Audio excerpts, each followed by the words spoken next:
Welcome to the podcast. If you'd like to listen to an ad-free version of this episode and all of our episodes, then search True Crime Today Premium Plus on Apple Podcasts and press subscribe. That's our premium channel where all of our ad-free and advanced episodes live, all in one place. True Crime Today Premium Plus. Search it on Apple Podcasts and press subscribe. Even try it for 3 days free.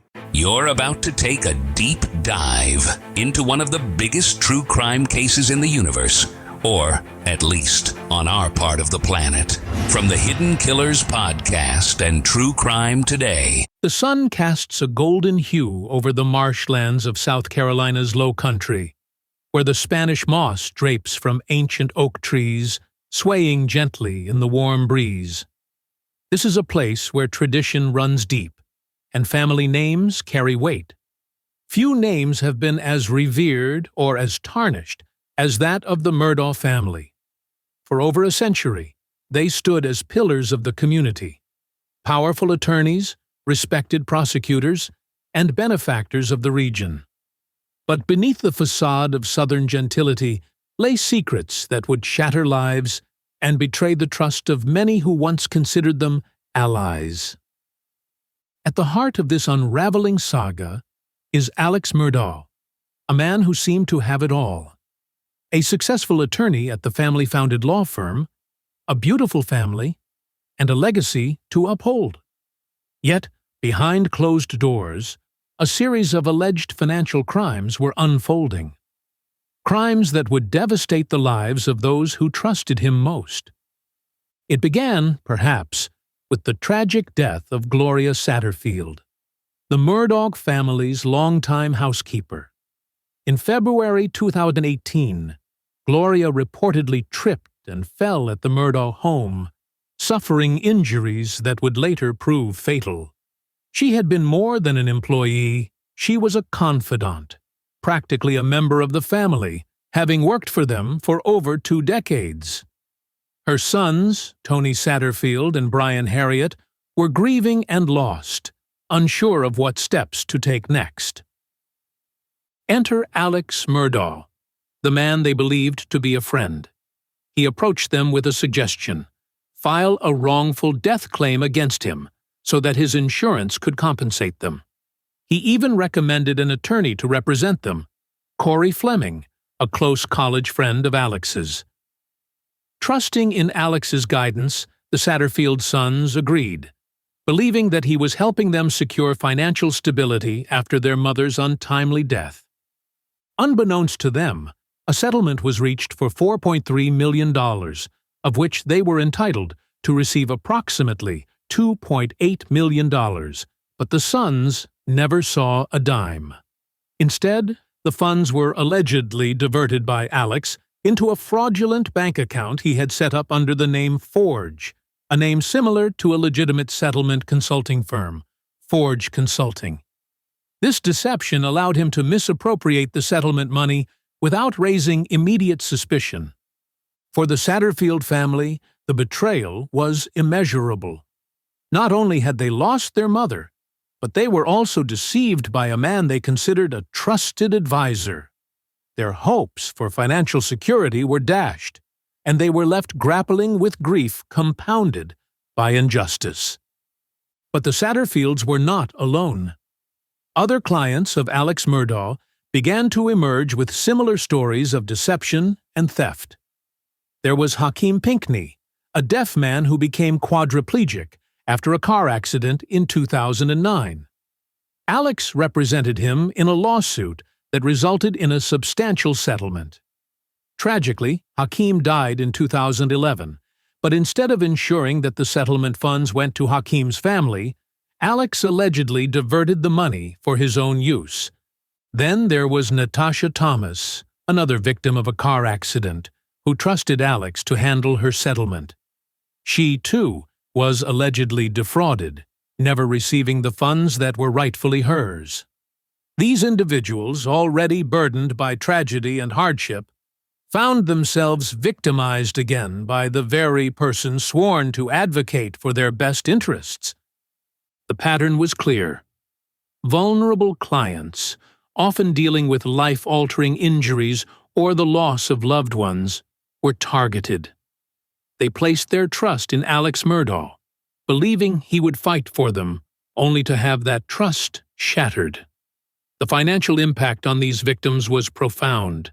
Settlements intended to cover medical expenses, long-term care, or provide some semblance of stability were siphoned away, leaving them to face mounting bills and uncertain futures. As allegations mounted, so did questions about how such extensive fraud could go unnoticed for so long. The answer, in part, lay in the immense power and influence wielded by the Murdaugh family. Their law firm, Peters, Murdaugh, Parker, Eltzroth, and Dietrich, PMPD, had been a cornerstone of the legal community since 1910. With generations serving as solicitors in the region, the Murdaughs were deeply entrenched in the legal and social fabric of the Low Country. Within PMPED, colleagues began to notice discrepancies. In the wake of a fatal boat crash in 2019 involving Alex's son, Paul Murdaugh, financial scrutiny intensified. Paul was allegedly driving the family boat under the influence when it crashed, killing 19-year-old Mallory Beach. The Beach family filed a wrongful death lawsuit against Alex, which required him to disclose financial records. It was during this process that irregularities surfaced. By September 2021, PMPED confronted Alex about missing funds. An internal investigation revealed that millions of dollars were unaccounted for, and Alex was forced to resign. The firm released a statement expressing shock and disappointment, emphasizing their commitment to rectifying the situation and cooperating with authorities.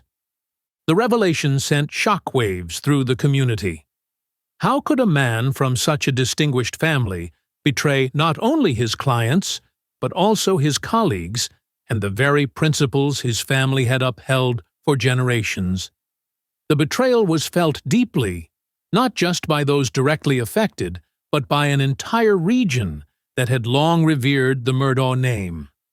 As investigations unfolded, law enforcement agencies, including the South Carolina Law Enforcement Division, SLED, delved into Alex's financial dealings. They uncovered a complex web of alleged fraud and embezzlement stretching back years. Alex was accused of using his connections and legal expertise to manipulate settlements, forging documents and directing funds into personal accounts under the guise of legitimate transactions. The sheer scale of the alleged theft was staggering. Estimates suggested that Alex misappropriated over $8 million from clients and his law firm. This money funded a lifestyle of luxury, multiple properties, expensive vehicles, and a seemingly endless flow of resources. It also, according to his defense, fed a long-standing opioid addiction. Alex's attorneys claimed that he had been battling addiction for over 2 decades, a struggle that intensified after the deaths of his wife and son in June 2021. Maggie and Paul Murdaugh were found shot to death on the family's estate, a tragedy that remains unsolved. Alex's legal team argued that his substance abuse clouded his judgment, leading him down a path of self-destruction and poor decisions. But for the victims of his alleged financial crimes, this explanation offered little solace. Their lives had been upended not by Alex's addiction, but by his deliberate actions to enrich himself at their expense. They faced mounting debts, unpaid medical bills, and the emotional toll of being betrayed by someone they trusted implicitly. One such victim, whose identity has been kept confidential due to legal proceedings, recounted the devastation of learning that the settlement they had counted on to cover life-saving treatments was gone. "I trusted him," they said. "He looked me in the eye and told me he'd take care of everything. Now, I don't know how I'll get through this." The legal repercussions for Alex were swift and severe. He faced a litany of charges, including breach of trust with fraudulent intent, obtaining property by false pretenses, money laundering, computer crimes, and forgery. Each charge represented another instance where a client's trust was allegedly exploited for personal gain. As the criminal cases proceeded, civil lawsuits also piled up. Victims sought restitution, but the likelihood of recovering the full extent of their losses was uncertain. Assets were frozen, and the complex nature of the alleged fraud meant that untangling the financial web would be a lengthy process. Meanwhile, the broader implications of Alex's actions reverberated through the legal community. PMPD worked tirelessly to distance itself from the scandal, implementing stricter oversight measures and cooperating fully with investigations. Partners and associates grappled with the fallout, their own reputations tarnished by association. The South Carolina bar faced scrutiny as well. Questions arose about how ethical violations of this magnitude could occur without detection. Calls for reform and increased accountability echoed throughout the state, highlighting the need for systemic changes to prevent such abuses of power. For the families of Gloria Satterfield, Hakeem Pinckney, and others, the journey toward justice was fraught with challenges. Legal battles were arduous, and the emotional toll was immense. Yet, there were small victories. In some cases, settlements were reached with PMPAD or through insurance claims, offering a glimmer of hope amid the darkness. Throughout it all, Alex's disregard for the well-being of those he was sworn to protect remained a central theme. His alleged actions weren't momentary lapses in judgment, but calculated decisions that prioritized personal gain over professional duty and human decency. The impact extended beyond financial loss. It eroded trust in the legal system and inflicted deep psychological wounds on those already suffering.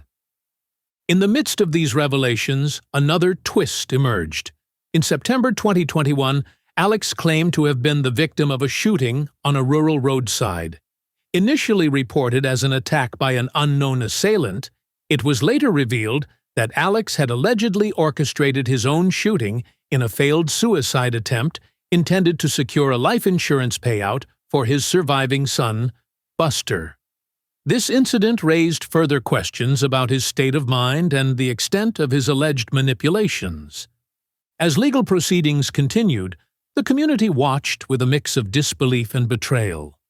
The Murdaugh family's fall from grace was not just a personal tragedy, but a collective one, shaking the foundations of trust and integrity that many had taken for granted.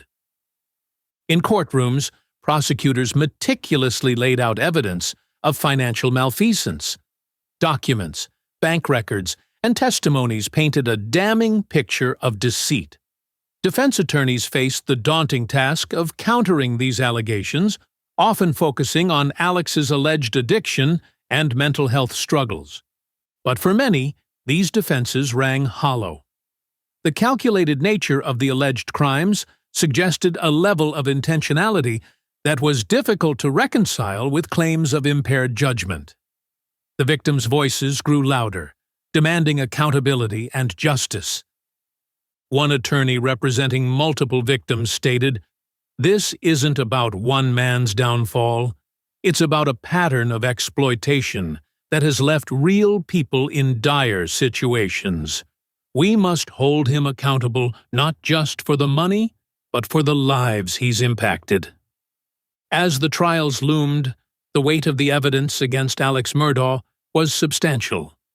Each charge carried the potential for significant prison time, and the cumulative effect could result in him spending the rest of his life behind bars.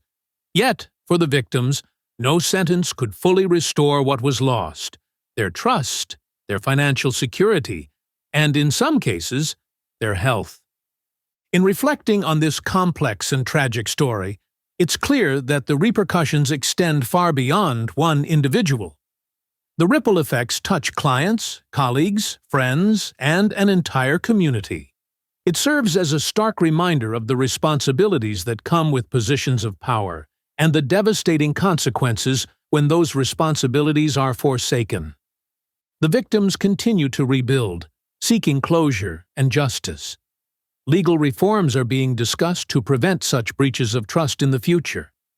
And in the Low Country, the sun still sets over the marshes, but the shadows cast are longer, tinged with the knowledge that even in places steeped in tradition and honor, darkness can seep in. As we await the final chapters of this saga, one hopes that the lessons learned will lead to meaningful change, that safeguards will be strengthened, that ethical standards will be rigorously enforced, and that the voices of victims will be heard and heeded. For Alex Murdaugh, the path forward is uncertain. His legacy, once intertwined with that of a respected family lineage, is now marred by allegations of greed and betrayal. Whether justice will be fully served remains to be seen, but the impact of his alleged actions will be felt for years to come.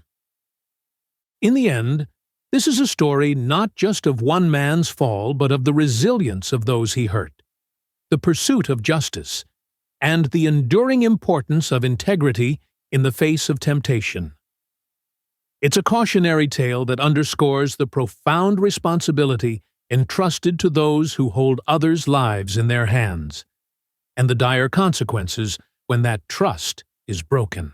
In a world where the darkest secrets lie just beneath the surface, They said it was an accident, but the evidence says otherwise. where hidden killers roam unnoticed in the shadows. I think you would definitely be looking at a blend of toxic, very bad narcissistic personality traits, and they will be vengeful and possibly resort to violence. Join Tony Bruschi as he uncovers the truth behind the most chilling cases. They said it was an accident, but the evidence clearly says otherwise. Each episode, we dig deep into the minds of those who commit the unthinkable. To your point on narcissism, he thinks in his own mind how witty he is. Yeah. But he lost that jury. I was done with him in 2 minutes. From unsolved mysteries to infamous crimes. Geez, you've just talked about how you've taught yourself how to do everything under the sun.